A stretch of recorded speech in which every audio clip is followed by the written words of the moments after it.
and welcome to Money, Money, Money. I'm Sumaira Abadi. The end of the year typically is when we see a whole host of students heading abroad for higher education. And if you're looking to study within India, then, just add a few more months to this. But irrespective of where a student is headed, higher education is becoming expensive, and therefore you need to plan well in advance about how you're going to fund it. In fact, this is an exercise that parents need to start years in advance. If not, there are education loans which are available as well. So we'll discuss both the aspects, how to be financially prepared if your kids are still young, and you can invest to create that corpus, or if kids are already old enough, how to opt for a loan. Vishal Dhawan, founder and CEO of Plan Ahead Advisors, now joins in. Hi Vishal, thanks very much for joining in. So when we talk about education, the one thing that we want to talk about first is education inflation. What is it? How much has it been in the past? And what is the rate at which it's likely to trend going forward? Thanks, Sumaira, for having me over. I think this is an extremely important topic, and I think it requires a lot of attention from parents. So typically the way we look at education is that most people tend to think about education as the tuition cost, which comes with education. But actually you have a whole lot of other costs which come along with that as well. So for example, there is a cost of living. Most or very often children live away from home when they're doing higher education. So there is a cost of hostel, or maybe they have an apartment which they're sharing with someone. All of those costs go into cost of living. There's food there, textbooks. Now there's technology. So, there's laptop upgrades, other software that might be required, etc. And then, of course, there is the travel costs. So if you're, sending your child to live in a city outside, then you may be visiting the child, often, or the child might be coming back to India if he's overseas. So all of these are effectively costs that come together when you think about education inflation. Over the last 10 years or so, education inflation has roughly been between 10 and 12% per year. So very clearly, it's much higher than what happens for other items, which are more like 6 to 8% per annum. And there doesn't seem to be any evidence yet that this rate of inflation is going to slow down in the future. So I think when you're planning for it, you'd once again at least want to plan for a 10% per annum sort of inflation as far as education is concerned. Okay. Should education inflation only be considered if kids are looking to go abroad, or does it matter even for, say, premier colleges in India? Well, I think education inflation is there everywhere. I think the triggers for it may be different in different geographies. So, for example, if you're planning to send your children overseas, you could find that there are triggers coming from a combination of just the increase in cost of education plus the currency depreciation. While if you're looking at Indian costs, even at the premier institutions, let's say the most premier institutions in India are the IITs and the IIMs. If you look at those as well, you can see fairly substantial amounts of inflation taking place there. Because one of the common threads that's happening everywhere is an upgradation of infrastructure, and obviously that comes with cost. The second is, academic costs are going up for teachers, etc., and therefore there are cost increases happening there as well. And thirdly, in most geographies, including India, the private sector is taking over as far as education is concerned as well. And therefore, you end up once again seeing that inflation is something that you need to plan for, irrespective of where your child is going to. And, it's not just the tuition fees itself, right, but the costs associated. If you're looking to live in another city, I mean, forget another country, but, you have to pay rent. Rents are through the roofs in some of these big cities. So it's not just tuition, right? Vishal, you recommend that the funding for this education should include everything, the entire ecosystem.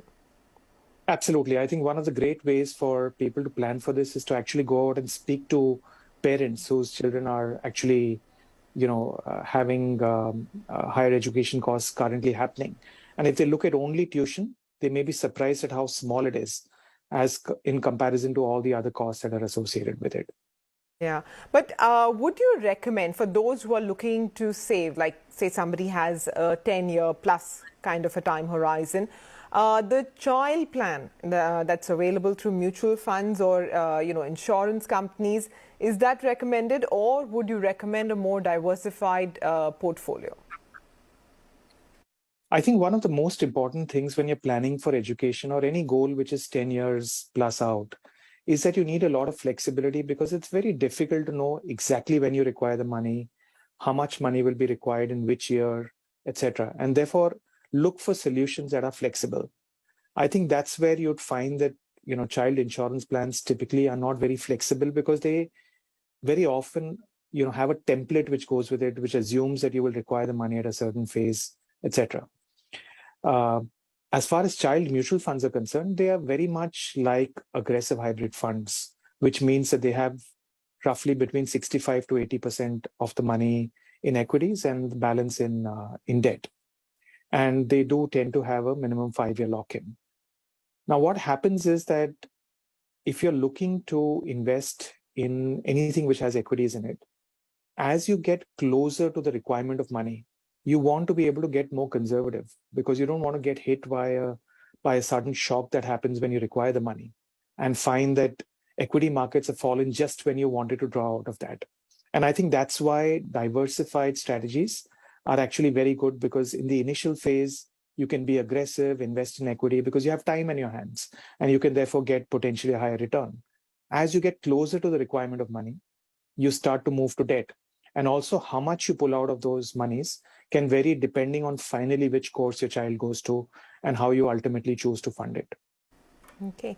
Vishal, the other thing is, for somebody, you're investing according to the child's risk profile, I'm assuming. So it would be pretty much similar to everybody who's looking to start creating this corpus, right? So would you recommend this similar kind of asset allocation in their portfolio as well? Not really. I think the decision in terms of how to choose this mix of assets should be driven by how many years you have to get to the point where you starting to draw down. So the longer time frame you have, the more money you could have exposed to equities. The shorter the time frame you have, the lesser amount of money that should go to equities, because you definitely don't want to have a situation where something that happens either globally in India or in India means that your corpus actually becomes much smaller than what it was. So, Vishal, the other thing is, how would somebody manage the currency depreciation on their education goal? So two things very, very importantly there. One is factor that in while you're planning. I think what tends to happen is very often we see parents, take today's cost of education overseas and then multiply it by today's currency rate and then get a number, and then they tend to grow that number. I think just like you're applying inflation on education, you also need to apply currency depreciation, because traditionally the Indian currency has depreciated by 3 to 5% every year over a period of time.